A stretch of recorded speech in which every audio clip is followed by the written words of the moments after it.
بسم اللہ الرحمن الرحیم۔ السلام علیکم ورحمۃ اللہ وبرکاتہ۔ حضرت ابن عباس اور محمد بن کعب رضی اللہ تعالیٰ عنہ فرماتے ہیں کہ حضرت یعقوب علیہ السلام اپنے بیٹوں کو نظر لگنے سے بہت ڈر گئے تھے، کیونکہ ان کے بیٹے بہت ہی خوبصورت، خوش نظر اور خوش شکل تھے۔ اس لیے حضرت یعقوب علیہ السلام اس بات سے خوف زدہ تھے کہ کہیں لوگ ان کے بیٹوں کو نظر بد کے ذریعے کوئی نقصان نہ پہنچائیں، کیونکہ نظر کا لگنا برحق ہے جو کسی ماہر گھڑ سوار کو بھی اس کے گھوڑے سے گرا دیتی ہے۔ رسول پاک صلی اللہ علیہ وسلم نے ارشاد فرمایا، اور نظر بد کا لگنا برحق ہے، اور اگر قسمت پر کوئی چیز حاوی ہو سکتی ہے تو وہ یقیناً نظر بد ہے، جو تقدیر پر بھی حاوی ہو جاتی ہے۔ اور اگر تم لوگوں کو خود کو غسل دینے کا کہا جائے تو غسل دو۔ حضرت ام سلمہ رضی اللہ تعالیٰ عنہ سے روایت ہے کہ ایک مرتبہ رسول پاک صلی اللہ علیہ وسلم ان کے گھر تشریف لائے،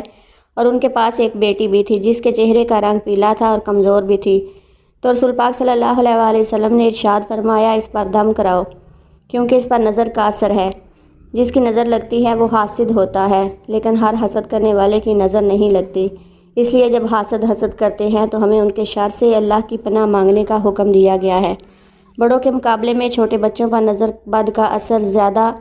جلدی ہوتا ہے۔ ایک مرتبہ رسول پاک صلی اللہ علیہ وسلم نے حضرت جعفر طیار رضی اللہ تعالیٰ عنہ کے بچوں کو دیکھا تو ان بچوں کی والدہ اسماء بنت امیس رضی اللہ تعالیٰ عنہ سے دریافت فرمایا، کیا وجہ ہے کہ میں اپنے بھائی کے بچوں کے جسم دبلے پتلے دیکھ رہا ہوں؟ کیا انہیں کوئی پریشانی، بھوک، بیماری یا تکلیف وغیرہ ہے؟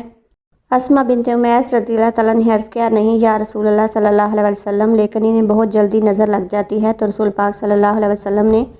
اسماء بنت امیس رضی اللہ تعالیٰ عنہ کی اس بات سے اتفاق کرتے ہوئے ارشاد فرمایا کہ ان پر دم کرو۔ حضرت اسماء بنت امیس رضی اللہ تعالیٰ عنہ کا فرمان ہے کہ میں نے رسول پاک صلی اللہ علیہ وسلم کی خدمت میں دم کے الفاظ پیش کیے تو آپ صلی اللہ علیہ وسلم نے ارشاد فرمایا، ان پر دم کرو۔ دم سے مراد وہ الفاظ ہیں جن کے ذریعے اللہ تعالیٰ کی بارگاہ میں نظر بد یعنی جادو، آسیب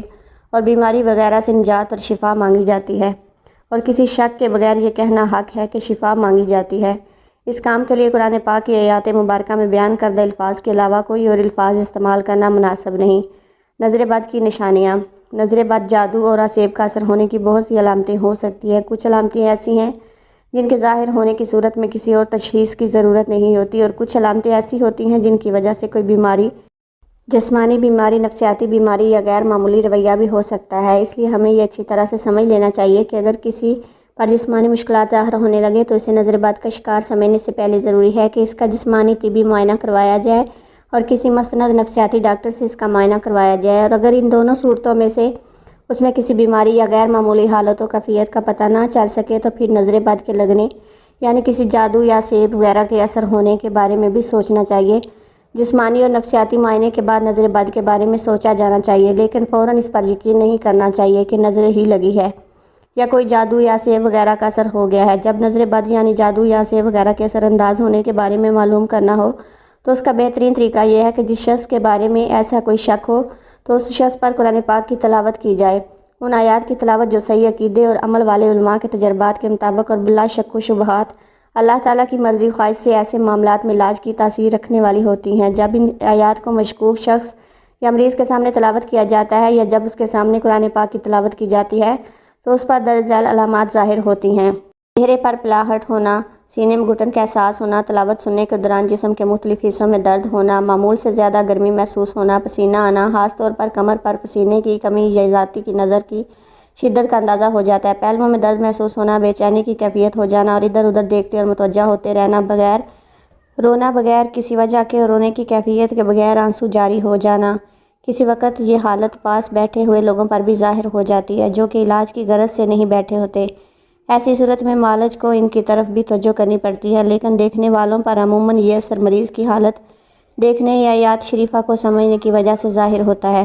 اس سے یہ نہیں سمجھا جانا چاہیے کہ وہ لوگ بھی کسی نظر بد، جادو یا سیب وغیرہ کا شکار ہیں۔ پہلوؤں کا پھڑکنا اور جسم کے مختلف حصوں کا بلا ارادہ خود بخود حرکت کرنا، پھڑکنے اور حرکت کی کیفیت، رفتار اور انداز سے بھی علاج کرنے والوں کو نظر بد کی قوت کا اندازہ ہو جاتا ہے۔ دل ڈوبنے کی کیفیت، وارد ہونا، پٹھوں کا اکڑنا، کھنچاؤ اور درد ہونا، نیند، بے ہوشی اور بدحواسی محسوس ہونا اور کوئی بھی کام کرنے کی طاقت نہ ہونا، پہلوؤں میں ٹھنڈک کا احساس ہونا، کسی طبی اور مادی وجوہات کے بغیر جسم پر نیلاہٹ اور سبزی مائل دبوں کا ظاہر ہونا، نظر بد کا بہترین علاج نبوی صلی اللہ علیہ وسلم،